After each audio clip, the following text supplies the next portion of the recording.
Hey, Sandy. Oh, Tommy Emmanuel, lovely to speak with you again. How are you? I'm good. Yeah. Oh, Are you're you? heading back to Australia on a massive tour. You've got a new album out. But Yeah. before we get to all of that, can I take you back so that a lot of people who are listening who may not have heard of Tommy Emmanuel, actually, I Hmm. can't really say a lot of people because most people would have heard of you. You've made such a huge name for yourself. But can we tell them a little bit about your story?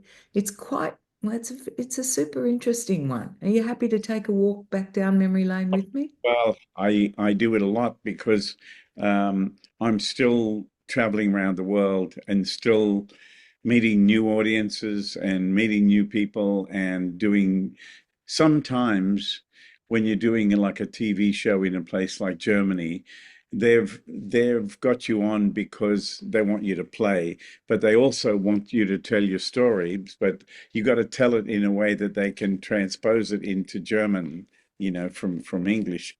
And yeah, and when I used to do TV in places like Russia and Poland, I used to wear an earpiece, and there would be everything would be in their language, and then there'd be an interpreter, and it would feed into my ear. So I'm doing an interview like I'm doing with you, but sitting across the table, and the person's talking to me in Russian, and a few seconds behind them is the English. So they finish their sentence, and I've got to wait for them to finish it off and then give my answer. Yeah, right. And then the host is listening to their interpreter, getting it back to Russian. Not the best way of doing it for sure. And Exactly. hopefully it's pre-recorded and they edit all those gaps out of there, but sometimes Most not. of it was live. Oh, Yeah. really? Yeah. Oh, so Yeah. you haven't Anyway, improved your German or your Polish or your Russian yet? I can say a few words in a lot of languages, Well, but you've got to be able to, don't you, when you get up on stage? well, yeah, you got to know how to thank people and say hello and good evening or something like that. Yeah, yeah, yeah. All So, right, so we can stick with English. So okay, there'll be good. no That would pauses. be great, Sandy. Um, I think so so too. So I know that you started playing guitar at the tender age of 4. that's correct. Yeah. My mum and dad gave me a little guitar for my fourth birthday. And my mum showed me how to play chords and how a song is constructed, how it works. From what I can remember, I don't remember a lot about it, but my mother told a lot of people about what happened in the early days, and I always listened in so I could find out the information because I couldn't remember a lot of stuff that was going on. I was too little. Of course. Uh, She played lap steel guitar? she played, yeah, she also played rhythm guitar and sang. And my mother was so full of music, and she loved to dance, she loved to sing, and and she was trying to work out how to play the lap steel guitar, play traditional Hawaiian music, and basically I started with my mum as the rhythm player. That's why it all started, is because she needed a rhythm player. And so she showed me how to play rhythm, and then my brother Phil, who was older than me, wanted to be the lead player, and then suddenly we were like Hank and Bruce from the Shadows, and so we learned all those surfy kind of songs and that kind of music, and then my sister Virginia, she wanted to play lap steel like mum. And our eldest brother, Chris, got a drum kit and started playing. And so we became a band. Amazing. And she took you on the road. Yeah. Well, first of all, we started playing in like churches and hospitals and playing for free. And then we'd play in the street, and my dad would take the hat around and to try and raise a few dollars. And then eventually we went in a we won an appearance on a TV show. And on that TV show, which was in Brisbane, we had to drive up from Gunnedah all the way up to Brisbane to do this TV show. And there happened to be an American television guy who was out consulting and helping Australia basically with their television because it was so new, you know. Yeah. Um, and he saw us play and he saw the reaction of the crowd and all that stuff, and he knew we were playing live. And he came straight up to my dad and he said, "My God, these kids have got talent. You got to get them on the road. People have to see them." And his kind of enthusiasm about us really, I think, affected our dad. And when we got home, mum and dad had a powwow, and it wasn't long before we sold the house and we bought better equipment and better guitars, and away we went. We just hit the road. We got a guy who put up posters and went about 2 weeks ahead of us, and we started playing shows everywhere we could, and yeah, we were constantly broke. You know, we never had a big crowd. We always had little crowds, but we we played our best, and Keep going. it, it was exciting, you know. And we would meet up with people like Buddy Williams or Slim Dusty, Rick and Thel, those kind of people who played country music and did variety shows, and uh, they would give us a spot in the show, you know, and Right. anything to get in front of an audience, you know. Right. So there was no schooling for any of you. Oh yeah, we were doing correspondence school through Blackfriars in Sydney. Ah, okay. Yeah. While you were So on the road. while we were on the road, we were doing our school through the mail. Right. And and it turned out that the child welfare department eventually forced us off the road and forced us into a house and school and a normal life for a while. And so we ended up in Parks, New South Wales. Was that And disappointing for you that you had to then attend school and get off the road as much as you'd been? uh, I don't know whether it was disappointing or not. I mean, I had fun doing everything. You know, Right. it was challenging, and it was a little scary going to a new school, and um, yeah, I had a lot of trouble at school because I wasn't the guy who always wanted to be in a fight to prove how tough he was, like most country kids, you know. I was more interested in see if I could talk with the girls. And of course the girls liked me and the guys didn't like that. So I was bullied and picked on a lot at school, and thank God for my guardian angel, my brother Phil, who nothing he liked better than a good scrap, you know. And He so protected you. he saved me many times and put kids' heads in the toilet, and you know he was my guardian angel at school. Tell me, when did your fascination with Chet Atkins begin? After Dad died in '66. I wrote a fan letter to Chet Atkins, and on the envelope, I wrote Chet Atkins, Nashville, America, and sent it. And he got it. What? And yeah, he got it. And about 3 months later, I was in school in Parks, in primary school. And my mom, I came home and my mum met me at the door and said, "Put your bag down and go into your room. There's something on your bed." And there was this big brown envelope with American stamps with eagles on them. And I thought, "Oh, what?" You know, I was so excited. I opened it and it was a beautiful letter with a gold RCA Victor Records logo at the top, and from the desk of Ched Atkins, and then it was typed, and then his signature on the bottom. And he wrote back to me, and it was really, really wonderful. And he sent me this black and white photo with him with his guitar and everything. And because I told him I was a big fan and that I had a couple of his records and I was trying to work out what he was doing. So Do you still have that that photo?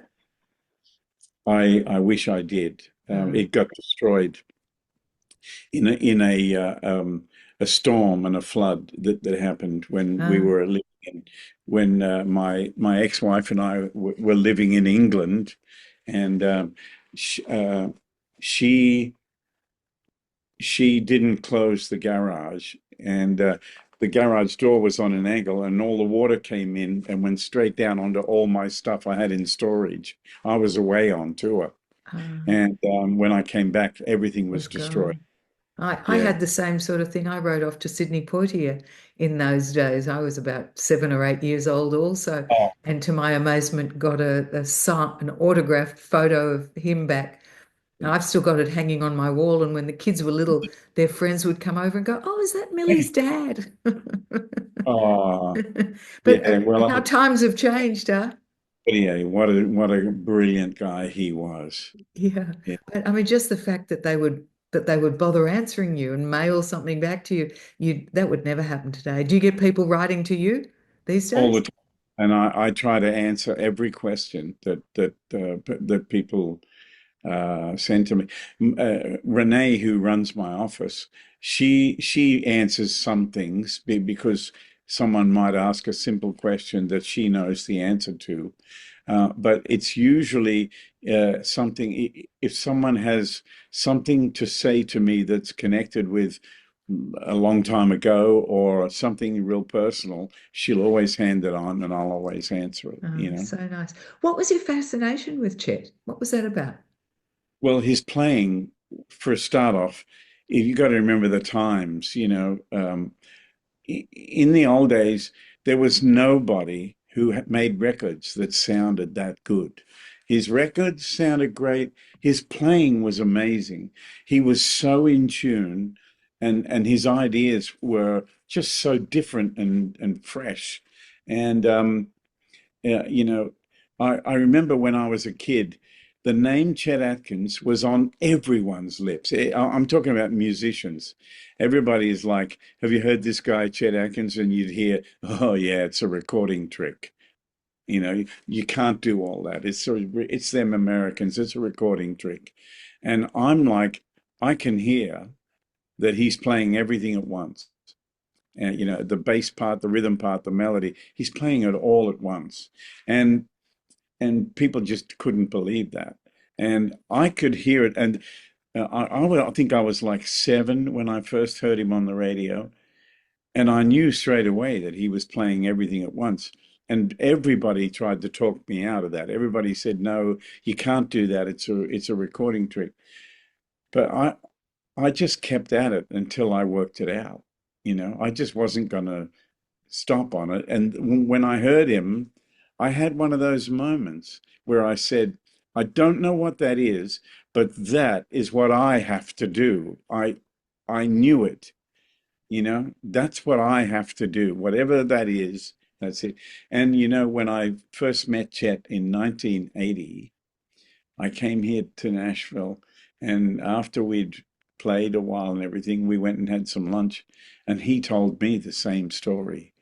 He said he was living on a farm in Columbus, Georgia, with his father and his stepmother. And his father gave him a little radio to build, and he built it, and he got in.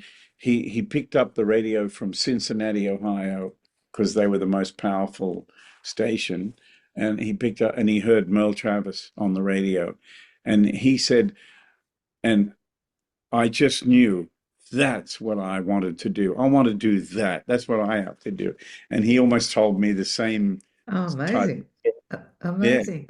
So you say yeah, you worked out what it was that he was doing. Can you yeah. explain that to us? Well, I don't know whether you can, whether a, can you hear that? Um, Can you hear no. my Try guitar? again. No. No. Okay. Basically, though, so when you play, your thumb is playing what the left hand on the piano would play. Boom, bum, boom, bum, boom, bum, boom, bum. Then the fingers play the do, do, do, do, do, do, do, do, do, do. The fingers are playing the melodies, and so it's like stride piano, but it's on the guitar, and it allows you to do parts that are normally other people would play for you. You can play them yourself. So you don't need other instruments. You can play all the sounds yourself. Ah, that's amazing. And of course, that was really radical then as well as now. Well, for the average person, yes. I mean, the guy who came before Chet Atkins was a man named Merle Travis, who wrote 16 Tons, Dark as a Dungeon, all those songs about coal mining. Uh-huh. And he played the guitar in that style. And he actually copied the father of the Everly brothers. His name was Ike Everly. And when you hear Merle Travis, you hear Ike Everly because Travis really sounded so much like him. And it was this self-contained, it's a it's a bit honky tonk, a bit blues, a bit country, a bit swing. It's got a bit of everything in it. It's a beautiful sound and a great style. And It, I taught it all my life in Australia. There are a lot of people out there who I taught who wanted to know about that style, and they've done very well. and it has a special name? It's called fingerpicking. Straight, no, but it's not just finger picking, is it? It's more specific than that. Because I mean, a Well, lot of people finger pick. Yours is called something else, isn't it? well, people call it Travis picking, Uh-huh. named after Merle Travis. I just call it finger picking, that's what it is. So But you were never taught. You just developed this style all yourself. yeah, yeah. But it's only one of my styles. I play a lot of different styles. When I was playing rock and roll in bands and stuff, and I was with Doug Parkinson and then John Farnham and Dragon and all that kind of stuff, I was a rock and roll player. I played rock and roll music, pop music. I played jazz, played swing music. I played a bit of everything. So my style is a lot more diverse than most of the guys who specialize in it because that's what they do. But it's a little bit of what I do. I have a lot of different styles. All of them self-taught. Yes. So you just had this natural ability for the guitar and the versatility on the guitar since you were a wee child.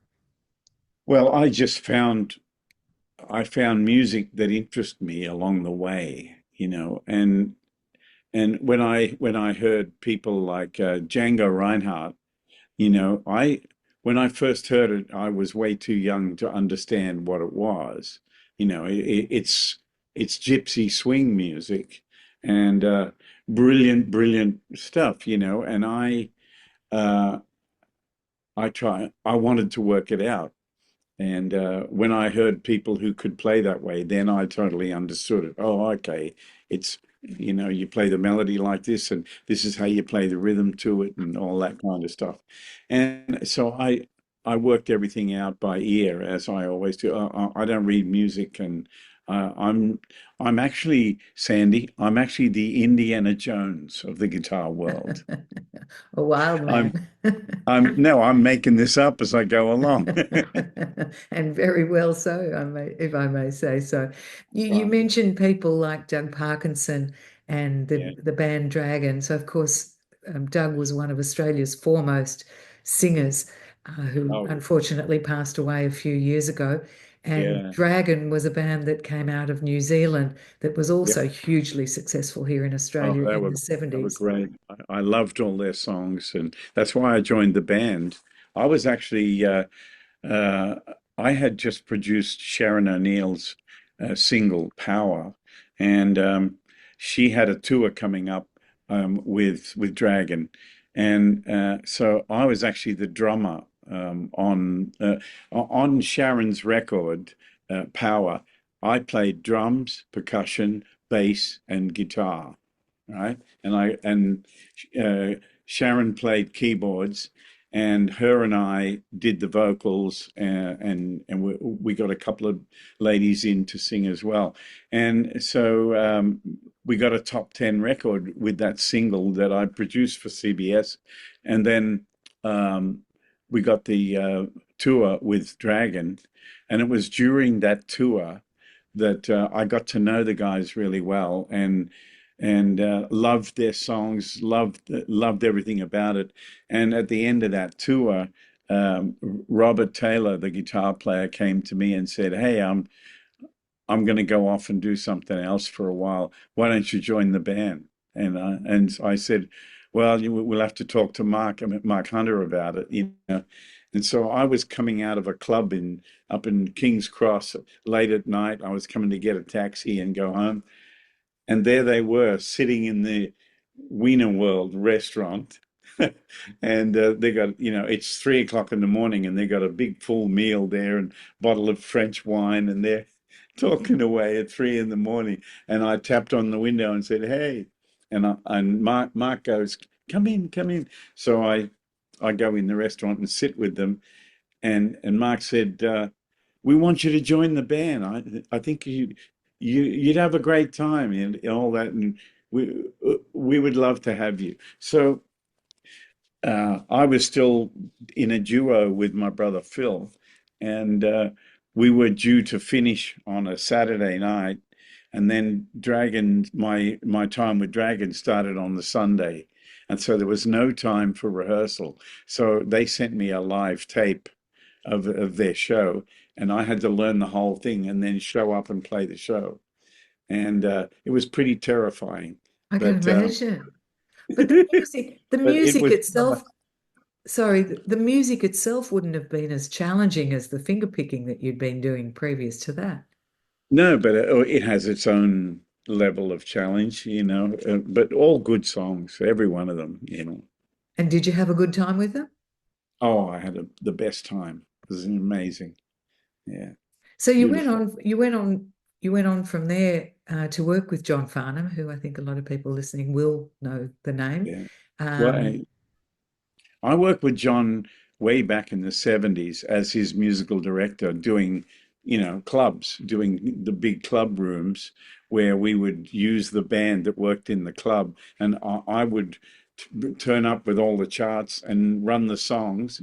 And then John would show up and we would do the show. I'd collect all the charts and we'd go to the next one. And so I was his man Friday in right. those days, and I would rehearse the band. And then eventually, Glenn Wheatley took over his career, and Graham Goebel From Little wanted to River Band. produce. Yeah, Graham Goebel had all these great songs that he'd written, and so we made the album Uncovered, and then we put a real good serious band together, and we toured that for a while, and it didn't really take off. And then after that, John joined Little River Band, and and I joined Dragon, and away we went. We all went our separate ways. Right. The rest is history. Yeah, absolutely. So once you'd come out of that band, you decided that you better go solo. Why did you make Well, that decision? Well, actually, what I was doing was when I was still in Dragon, we would have like a month off every now and again, and I would book myself in at a place like the Basement in Sydney and play 3 or 4 nights, and I started building a following, doing my solo thing, and it really worked well. And so I ended up making an album called Up From Down Under, which came out the week I started the John Denver tour. I was the opening act for John Denver for the whole tour, Oh, uh, and it was a brilliant tour. And the record company put the album out kind of begrudgingly because they didn't believe there was any market for instrumental music. And I said, just put it out, and I will make a market for it. And so they put it out, and that first week was the John Denver tour. So I came out to 15 to 25,000 people a night as a new artist to the Australian public, really. And most of them, I mean, only musicians really knew who I was. So the public discovered me. They bought the album, and my first solo album debuted in the top 10 and was charting because of that tour. And so by the end of that tour, all my shows where I was booking were all selling out, and it was I could see that had the desired effect. And I was on the midday show and Hey Hey It's Saturday and all that stuff. Was on those TV shows, and then in 1990, I was opening for Eric Clapton all over Australia, and that took me to such another level so quickly. From like 500 to 600 people a show to 1,500 a show, and that's not easy without a hit record. You know, I've I've And, got this, I've got this far without a hit of any kind, without something in a movie or any of that kind of stuff. I've just kept going like this, just kept at it. and all instrumental, Tommy Emmanuel. Why instrumental? I mean, there've been very few people who had major successes with instrumental music before That's, you. Was it I can because tell you you. didn't have any confidence in your own voice? Oh no, I do sing in my show, but and I'm not really a singer. I've worked with some of the greatest singers that I love, John and Doug Parkinson and people like that, and I'm not really technically a good singer, but I can tell a story and I can sing a song that I believe in. You know, um, I tend to sing message songs. Songs that have a good message, and that always affects people. It touches them in a way that they're listening to the message rather than the tone of my voice or whatever. So yeah, I've just found a way of being able to do that, and it's uh, it's a good way of breaking up things and making your show interesting. You know. Yeah. Well, you've been astonishing to find the success that you have without actually putting voice to it very many times. You went Yeah. from being a popular sideman and incredible songwriter to really mastering both the electric and acoustic guitars. I mean, so much so that you've got praise from well, not only Ched Atkins, who came and told you how good you were and actually awarded you letters at the end of your name, didn't he? Yeah, CGP. What does Yeah, that mean? yeah. It's. Would you like to see it? Yeah, absolutely.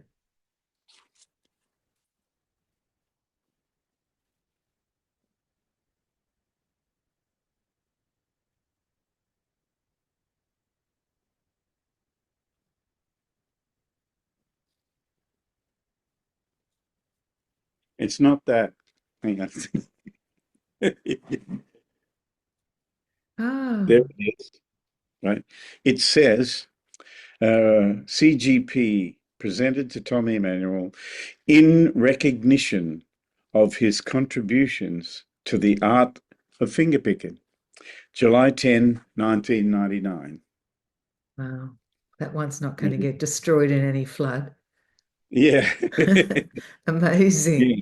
So had you And stayed in, sorry, that go I on. got last year.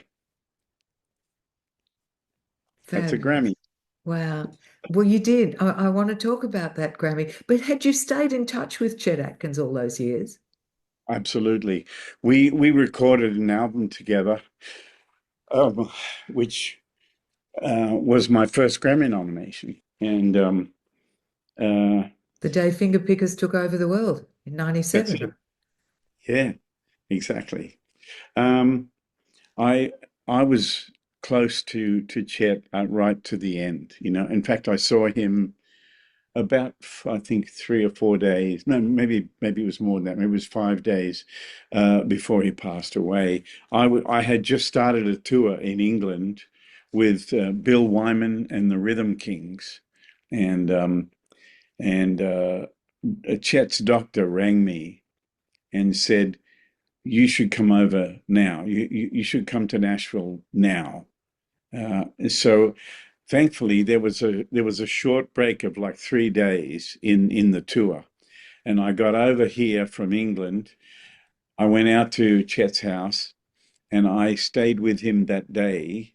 And he was in the last stages of his life, and because he had cancer 5 times, Wow. and it's a miracle he lived as long as he did. But I had a beautiful day with him, and then I said goodbye, and he knew it was goodbye, and I knew it was goodbye.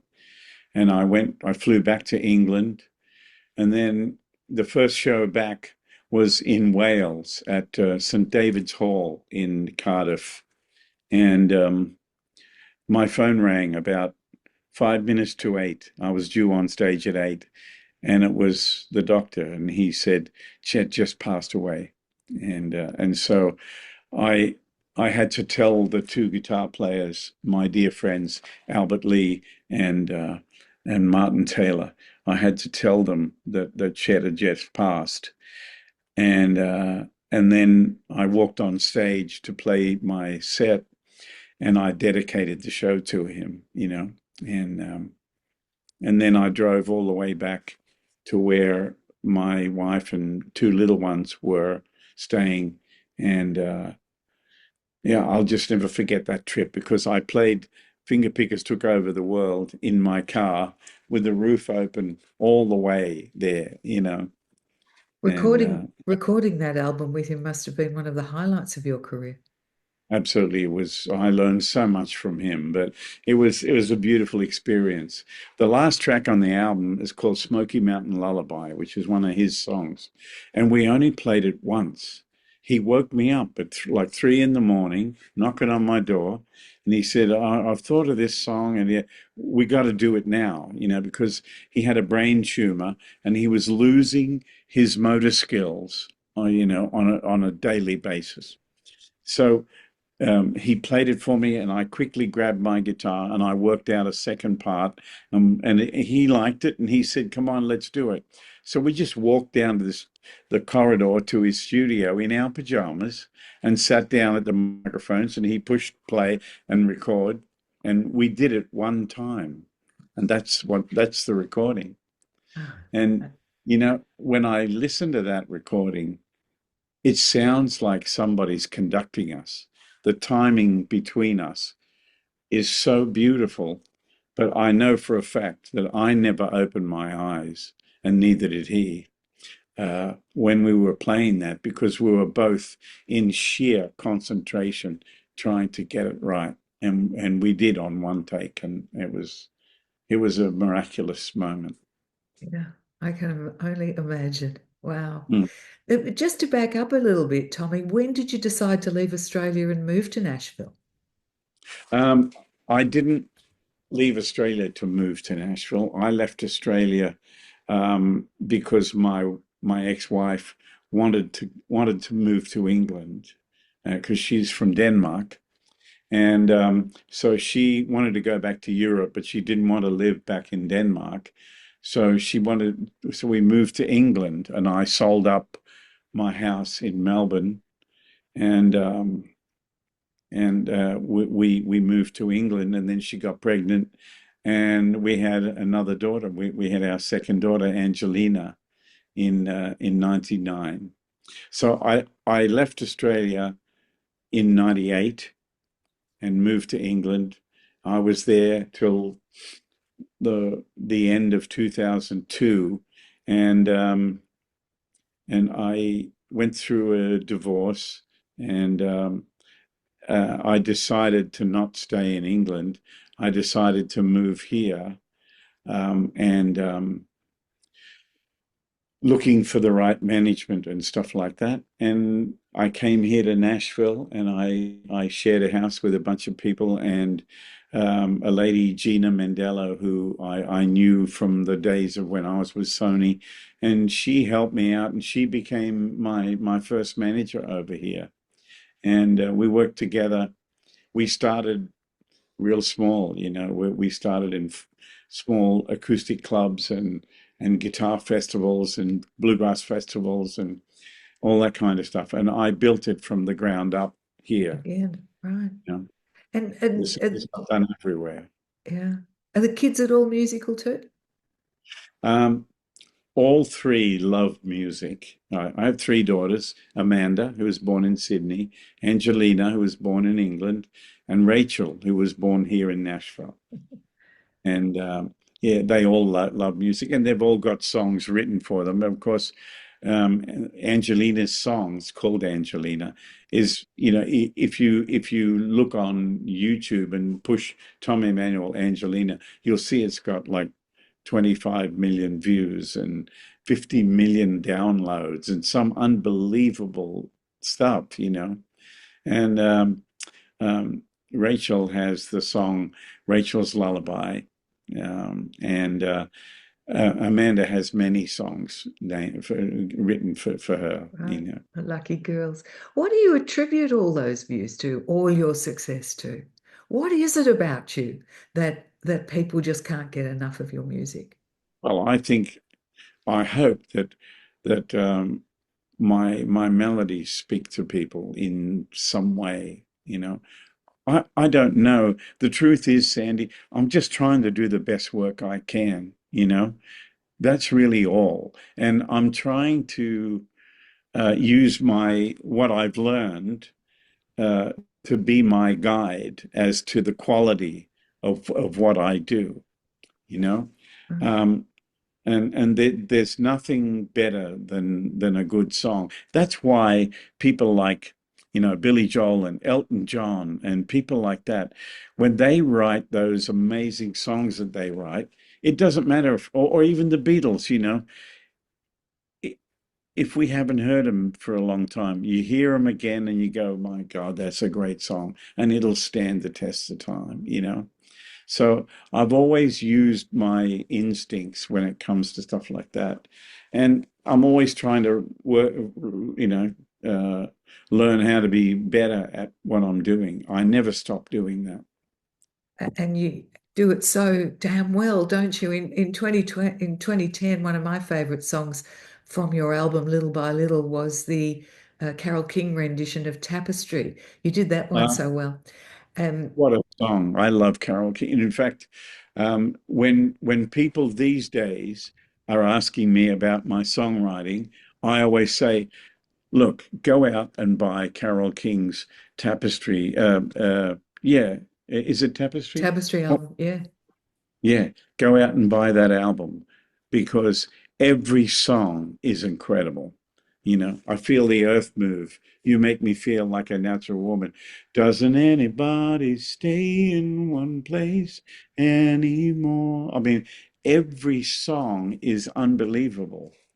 And you can listen to it today. I know it was a long time ago because the year of my 16th birthday, I was playing in the Sunnybank Hotel in Brisbane, 6 days a week, and I bought American Pie album, I bought Tapestry, and I bought The Silver Tongued Devil by Chris Christopherson. Those three albums were my my lighthouses as a musician. That's all I wanted to listen to, you know. And did they also influence what then would come out of you? Is there a separation between what you would listen to and what then you would play, or does that meld together? Well, I think I use them as an example of what great work is and how can I get to that. I mean, there's so many great songwriters out there. Um, and I remember all through the 70s, whatever Neil Diamond was doing was on the radio and popular as hell. But wow, his songwriting. Um, I used to love the songs. Well, I loved all his stuff, but the songs that I loved to sing with were songs like Shiloh, when I was young, I used to call your name, and it taught me how to sing. Ba ba bo ba boom ba. His melodies were very vocal, elastic almost. Yeah. Uh, yeah, that kind of thing, and oh, beautiful noise, and I got a lot of work with a three-piece band, being the lead singer and the guitar player, and we would do uh, the Hot August Night album in order as it came. And we would start with, I got a song been on my mind, bam, bam, ba all that stuff. And So you were it, singing it too? oh, yeah, Ah, absolutely.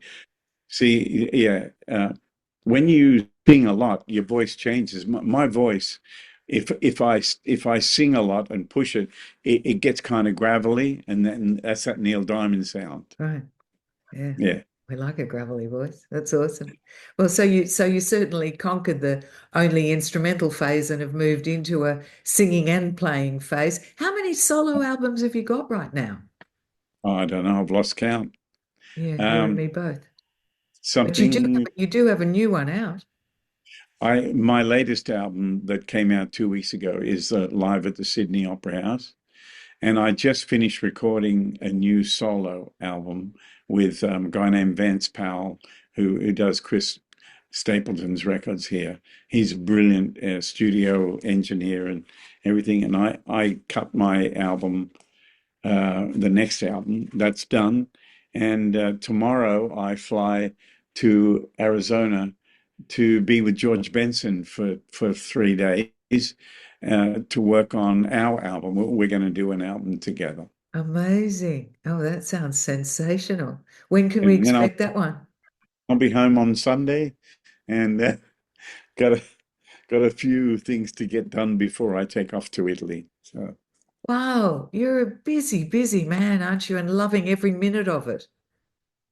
absolutely, And then we see you here in Australia again. You're playing all yeah, over the country, and I believe performing in Adelaide on your 70th birthday, which is going to be pretty that's correct. Yeah, spectacular. yeah. The 31st, I'll be at Her Majesty's. How incredible. So you never get tired of playing, you never get tired of flying, you never get tired of singing, you never get tired of performing. You're still in love with it all as much as what you were Yeah, when you were a kid. I get tired of flying, but I've I basically look at life in this way. You know, when people complain about, oh, I'd love to go to Australia, but the flight's too long, or I'd love to go here, but it's too far, blah blah blah. I always tell them, look, if you look at it this way, you get on a plane, no one's going to bother you, and you can watch a movie and have a meal, have a sleep, and you'll be there. How's Yeah, that? You know, exactly. Yeah, but it's that comes from somebody who knows how far Australia is and how to deal with it. A lot of people just don't even go there sure, but people are not looking for the silver lining, in and that's all. anything in life. That's right. That's right, and that's all I'm looking for.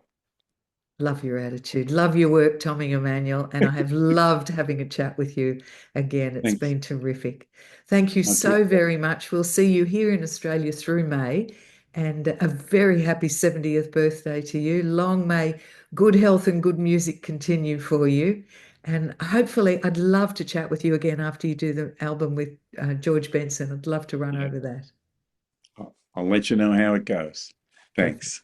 Thank you so much. All the best, Tommy. Thanks.